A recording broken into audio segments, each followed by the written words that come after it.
कुमार द्विवेदी जी। राधे राधे। राधे राधे महाराज जी।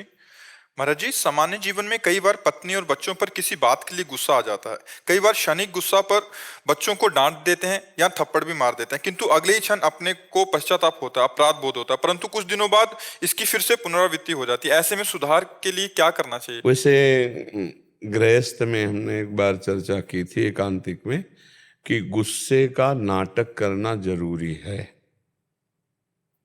उसको आप अंदर मलिनता पूर्वक क्रोध मत कीजिए। जैसे एक राक्षसी वृत्ति आ गई क्रोध में, पत्नी को पीट दिया, बच्चों को पीट दिया, ऐसा हमेशा इसका आदर नहीं करते।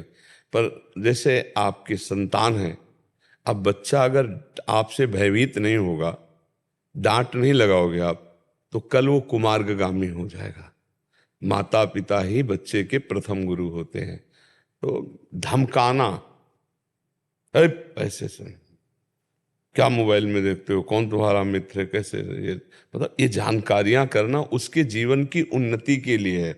और दूसरी बात, भगवान ने जब पुत्र भेजा है तो उसकी सेवा आपको दी है, तो उसको प्यार भी करो, दुलार भी करो, मित्र की तरह बर्ताव करो और कभी गुरु की तरह उस पर शासन भी करो। तो वो जो राक्षसी प्रवृत्ति के द्वारा जैसे बच्चों को मार, उनकी क्षमता से अधिक पिटाई करना और सब, या पत्नी को झकझोरना, मारना, पीट, ये राक्षसी प्रवृत्ति तो सत्संगियों के लिए उचित नहीं है। पर आवश्यक होने पर भय की जरूरत है, मतलब सिद्धांत भी है।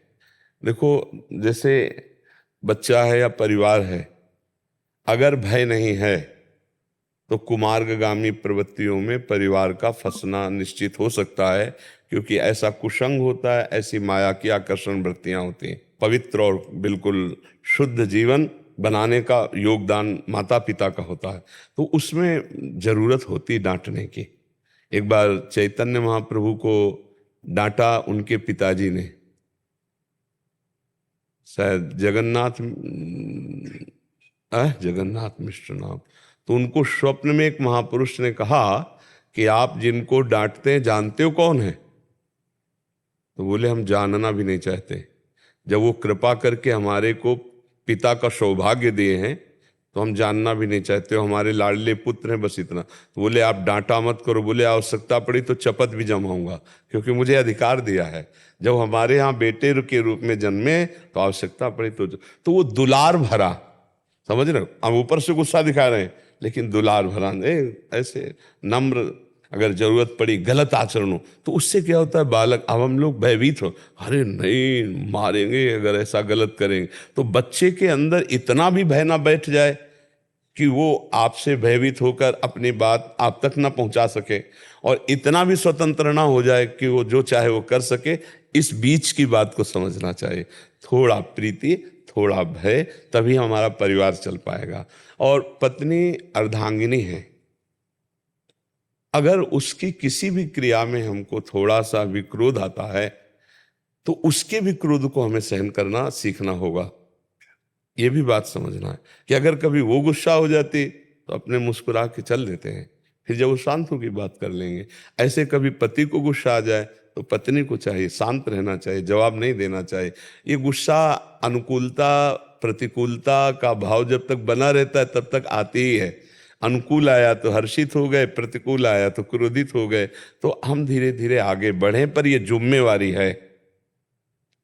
बिनु भय होए न प्रीति, ये सूत्र भी है। तो जैसे बड़ा घर का सदस्य है, उसका प्रभाव घर में तभी पड़ता है जब वो स्वयं धर्माचरण से चले और शासन युक्त हो।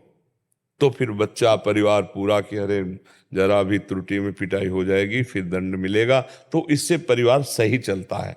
विवेक के द्वारा समझावे, प्यार के द्वारा समझावे और थोड़ा भय भी रखे, लेकिन क्रोध ना लावे। जैसे क्रोध में राक्षसी प्रवृत्ति आ जाती, उठा पटक दिया, मार लात दंडा, ये नहीं। मान लो आप ही मार रहे हो, नाक में लग गया, ऐसी जगह लग गया जिससे आप प्रायश्चित भी नहीं कर पाओगे, ऐसी क्रिया हो गई, तो ऐसे बहुत होश में।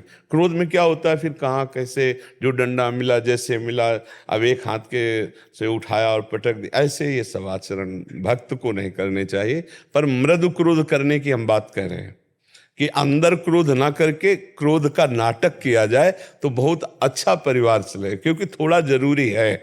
जैसे मित्र वगैरह बच्चे आपस में तो उद्दंडताएं आ जाती, बिल्कुल नहीं। तो हमें लगता है अगर माता पिता बहुत स्वस्थ बुद्धि से अपने बच्चों को मित्रवत और बालकवत दोनों बात, मित्रवत जिससे वो हर बात आपसे शेयर कर सके, और शासन जिससे वो आपको डरे कि हमसे कोई गलती न हो जाए, नहीं माता पिता हमारे हमको डांटेंगे, ये हम नहीं खाऊंगा, ये नहीं पीऊंगा, ये नहीं करूंगा, ये नहीं देखूंगा, ये गंदी बात है, हमारे माता पिता डांटेंगे। और प्यार इसलिए देना चाहिए कोई इतना खुल भी जाए कि वो अपनी हर बात हमसे बता सके तो हम उनका सहयोग कर सके। ये ज्यादा निंदनीय क्रोध नहीं है, वो राक्षसी क्रोध ना लावे कि डंडा उठाया और खोपड़ी फोड़ दी, मारपीट, वो वाला नहीं होना चाहिए, थोड़ा होना भी चाहिए। तो ये तो गृहस्थी में करना ही होगा, या जिस विभाग में भी है उसको इतना रखना ही होगा। अगर ऐसा नहीं करेगा तो फिर मर्यादाएं नष्ट हो जाएंगी, नहीं हो जाएंगी, और जहाँ नहीं हुआ वह मर्यादाएं नष्ट हो गई। आप देख लो, फिर वही बच्चे अपने माता पिता को आगे चल करके पीटते हैं, क्योंकि उनको शासन नहीं, उनको दुलार नहीं मिला, उनको मनमानी करने का अवसर मिला, बड़े हुए तो दंड हो गए, अब वही शासन करते हैं माता पिता पे अपने मन के अनुसार। तो मुझे लगता है कि ऐसा कोई निंदनीय कार्य तो क्यों, जब आप सत्संगी हैं तो ऐसा कोई, बहुत जब अंदर से क्रोध आने लगे उस समय सावधान हो जाए कि ये तो हम नाटक करना चाहते तो सही में हो गया, तो मौन होकर फिर हट जाना चाहिए। थोड़ी देर के लिए हट जाओ, जहाँ विचार शांत हो, फिर उस विषय पर चर्चा कर लो।